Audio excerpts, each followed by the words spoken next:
Hello everyone, this is Zukhar from infosharing360.com। जी, तो six sigma series में हम आज एक फार्मूला पढ़ने जा रहे हैं जो कि हमारे पास कुछ इस तरीके से लिखा जाता है। तो आइए इसको स्टार्ट करते हैं।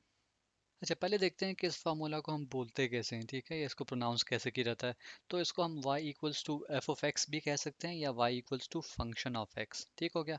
अब इस फार्मूला के हर लेटर को अलग अलग से समझते हैं। अच्छा, y equals to F of X को हम दो पर्सपेक्टिव यानी दो नज़रिए से देख सकते हैं, ठीक है। एक नज़रिया व्यू पॉइंट ये है कि y एक मसला है, ठीक है, और हर मसले की कोई ना कोई वजह या वजूहात होती हैं, ठीक है।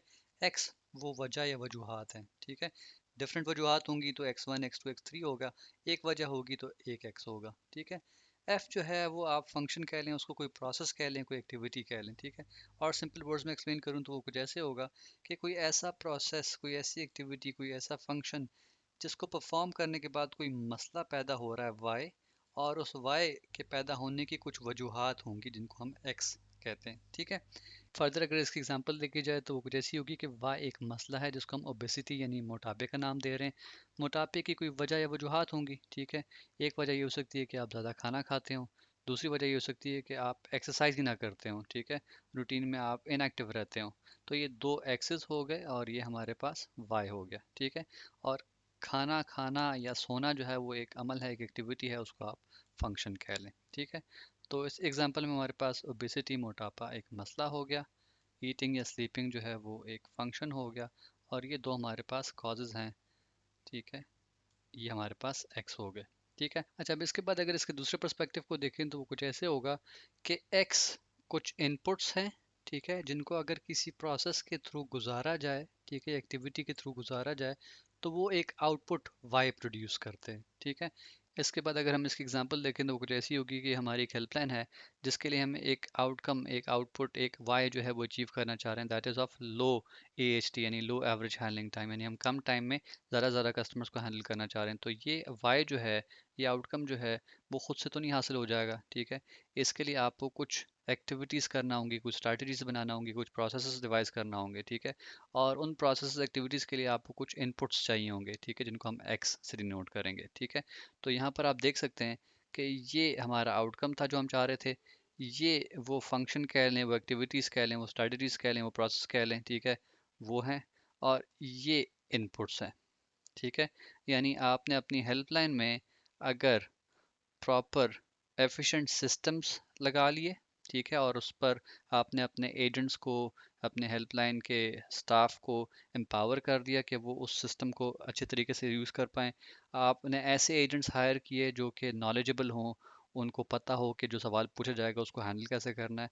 और स्केड्यूल भी ऐसा बनाया हो लोगों का कि ऐसा ना हो कि कॉलेज ज़्यादा आ रही हो और आपने कम लोग बिठाए हों, आपने ज़्यादा लोग बिठाए हों ताकि वो प्रॉपर कॉल्स को हैंडल कर पाएँ, ठीक है। तो ये ग्रीन जो है वो सारे इनपुट्स गए, ठीक है। ये फंक्शन जो है वो ग्रे कलर में डिनोट हो रहा है, और ये आपको मैंने आउटकम जो है वो येलो से डिनोट कराया हुआ है, ठीक है। तो उम्मीद है आपको ये y equals to function of x का ओवरऑल कॉन्सेप्ट जो है वो क्लियर हो गया होगा। अच्छा, आखिर में हम देखते हैं कि हमारे इस फार्मूला के डिफरेंट लेटर्स यानी y और x जो है वो सिक्स सिग्मा की डीमैक मेथोडोलॉजी में किस तरीके से यूज़ हुए हैं और उनका मतलब क्या है। अच्छा, डिफाइन फेज से अगर हम स्टार्ट लें तो डिफाइन फेज में हम गोल स्टेटमेंट और प्रॉब्लम स्टेटमेंट को डिफाइन कर रहे होते हैं, और दोनों में इस्तेमाल होने वाले वाई का मतलब डिफरेंट होता है, ठीक है।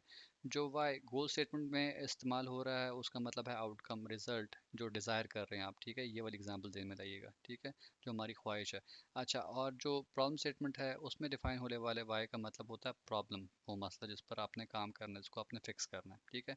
हम अपनी ओबेसिटी यानी मोटापे की एग्जाम्पल को आगे लेके चलें तो ये जो वाई था, ठीक है, वो ये वाला था, ठीक है, जो हम प्रॉब्लम स्टेटमेंट में डिफाइन कर रहे हैं। अब एक इंसान है, उसका वेट है 120 kg, ठीक है। तो यहाँ पर जो प्रॉब्लम स्टेटमेंट डिफाइन हो रहा होगा वो वाई ये होगा। अब जो आप आउटकम, जो वाई आप अपने डिफाइन फेज में जो गोल चाह रहे हैं, ठीक है, वो ये वाई होगा, ठीक है।